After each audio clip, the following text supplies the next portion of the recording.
کلیجہ پھٹ جائے گا۔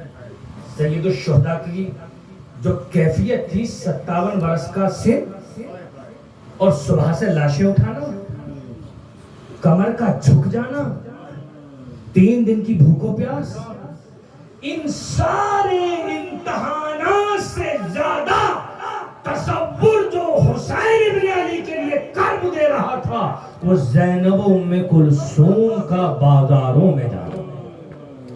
اس کیفیت میں حسین تنہا کھڑے اور فوج جفاکار سے مخاطب ہوتے ہیں۔ جملہ ارشاد فرماتے ہیں فوج جفاکار کریم ابن کریم ہے حسین، کہ تم نے میرے بھائی کو مار ڈالا، میرے بچوں کو قتل کیا، تم مجھے کیوں قتل کرنا چاہتے ہو؟ اللہ اکبر، میں نہیں چاہتا تم میں سے کوئی جہنم کا ایندھن بنے، تم کیوں قتل کرنا چاہتے ہو؟ تم واپس چلے جاؤ، میرے قتل سے باز آ جاؤ کہ میں تمہیں ضمانت دیتا ہوں کہ جہنم کی آگ سے بچا لوں گا۔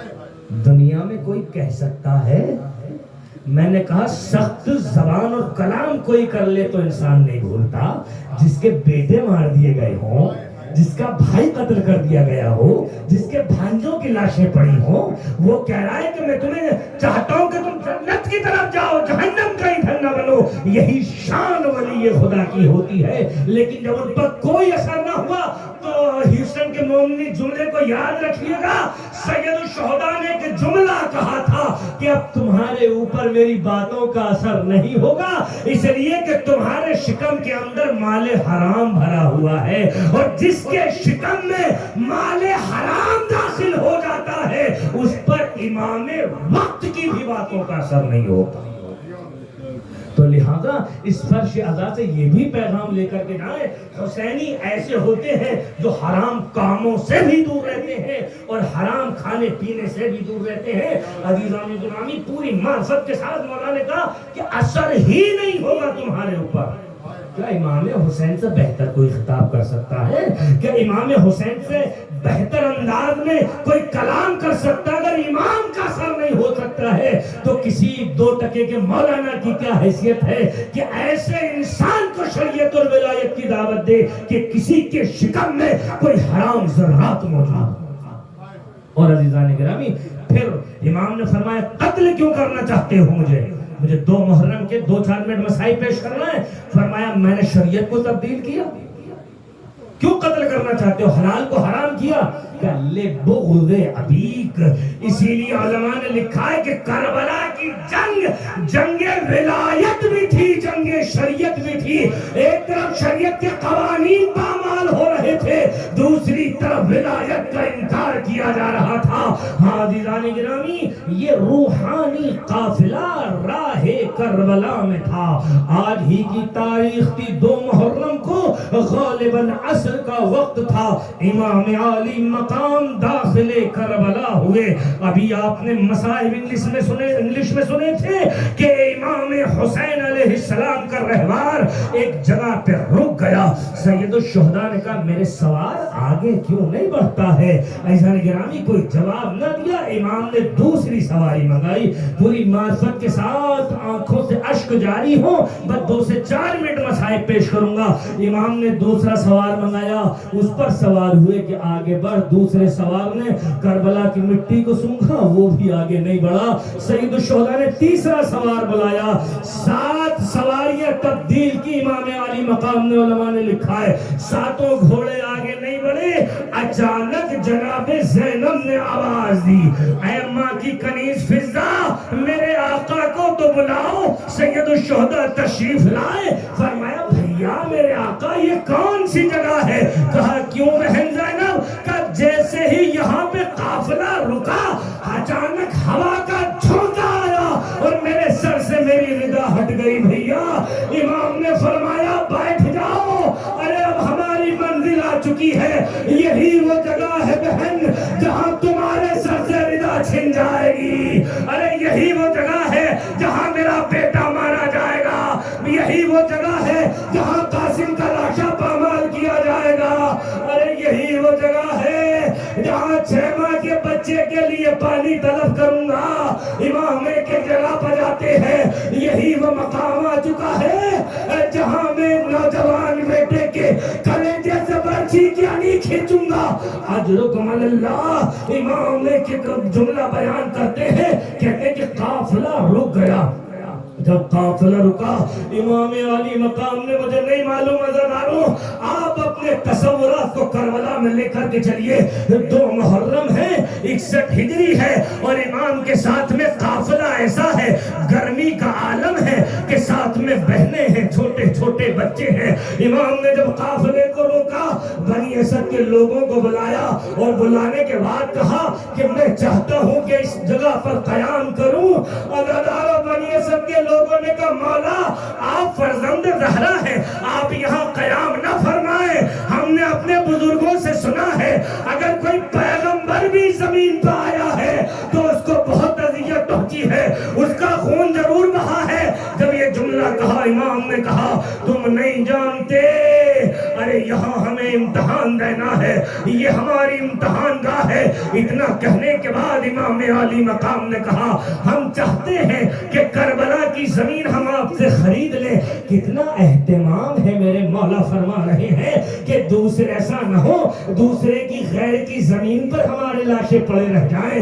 امام نے کہا کہ ہم چاہتے ہیں کہ اس زمین کو آپ سے خرید لیں۔ عزادارو 60,000 درہم میں اس زمانے میں یہ مسئلہ طے ہوا۔ امام نے جب زمین خریدی، اللہ اکبر، جب کوئی بینامہ ہوتا ہے تو کسی کے نام پہ لکھا جاتا ہے۔ امام علی مقام نے کہا بہن زمین خرید لی گئی ہے لیکن اب تحریر مرتب ہونا ہے، کربلا کی زمین کا بینامہ کس کے نام پہ ہو۔ زینب نے ہماری سے آواز دی یہ جاگیر علی اکبر ہے، اے میرے بھیا اکبر کے نام کربلا کی زمین کا بینامہ ہوگا، اکبر کے نام پر، شہزادے کے نام پر۔ امام نے معاہدہ طے کیا، 60,000 درہم میں کربلا کی زمین خرید لی گئی۔ اجرکم علی اللہ، جب کربلا کی زمین خرید لی گئی، اب تمام سواروں کو بٹھا دیا گیا، خیمے نصب کرنے کی منزل آنے لگی۔ عزادارو سنیے گا، امام نے جب زمین خریدی، اب دوبارہ مخاطب ہوئے، خطبہ ارشاد فرمایا جس میں فرمایا یہ پیسے پکڑو، 60,000 درہم دیے بنی اسد کے لوگوں کو۔ اس کے بعد امام نے کہا کہ یہ زمین میں نے تمہیں ہبہ کر دی، میں نے تمہیں ہدیہ کر دی، لیکن 3 شرطوں کے بدلے میں۔ فرمایا مولا حکم فرمائے، یہ 3 شرطیں سن لیجیے اگر آپ کے دلوں پہ اثر ہو جائے۔ عزادارو، امام حسین کو اس وقت بھی تمہاری کتنی فکر تھی۔ امام نے فرمایا پہلی شرط تو یہ ہے 10 دن کے بعد ہمیں یہاں قتل کر دیا جائے گا، ہمارے لاشیں بے گور و کفن پڑے رہیں گے، اگر ہو سکے تو ہمارے لاشوں کو دفن کر دینا۔ ہاں عزادارو، جب امام یہ وصیت کر چکے، اب امام نے کہا تم واپس چلے جاؤ، اپنے گھرانے کی خواتین کو بھیج دیں۔ ذرا ترتیب تو ملاحظہ فرمائیں سید الشہداء کی۔ بنی اسد کی خواتین آئیں، امام مخاطب ہوئے، مجھے پہچانتی ہو میں زہرا کا فرزند ہوں، میں جناب خدیجہ کا نواسا ہوں۔ عزادارو، اپنا تعارف کرانے کے بعد کہا کہ ہمارے 10 دن 8 دن کے بعد یہاں لاشیں پڑے ہوں گے، اگر تمہارے مرد حکومت کے ڈر سے نہ آنے پائے اور ہمارے لاشیں دفن نہ کریں، اے خواتین تمہیں میری ماں زہرا کا واسطہ، ہمارے لاشوں کو دفن کر دینا۔ عزادارو، کتنا کرب ہے حسین کے اندر، اور صرف اس لیے کہ میرا لاشا بے گور و کفن نہ رہ جائے، ہمارے لاشیں دفن کر دیے جائیں۔ ہاں عزادارو، امام نے اس کے بعد کہا آؤ واپس چلے جائیں، گھر میں جو چھوٹے چھوٹے بچے ہیں اللہ اکبر ان کو بھیج دیجئے گا۔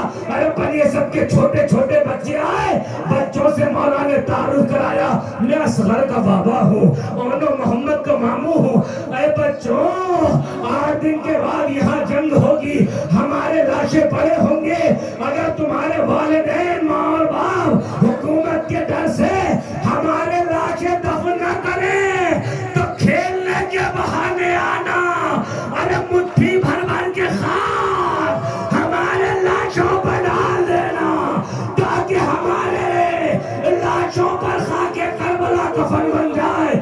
عزادارو، امام وصیت کر چکے۔ امام نے پھر بنی اسد کے لوگوں سے کہا کہ پہلی یہ ہماری شرط ہے کہ لاشوں کو دفن کرنا، دوسری شرط یہ ہے کہ جب ہم یہاں پر دفن کر دیا دیے جائیں، اس کے بعد ساری دنیا سے ہمارے زائرین کربلا آئیں گے۔ اے بنی اسد کے لوگوں، اگر آنے کے بعد وہ ہماری قبروں کے نشان معلوم کرے تو تمہاری ذمہ داری ہے ہماری قبروں کے نشانات بتلانا۔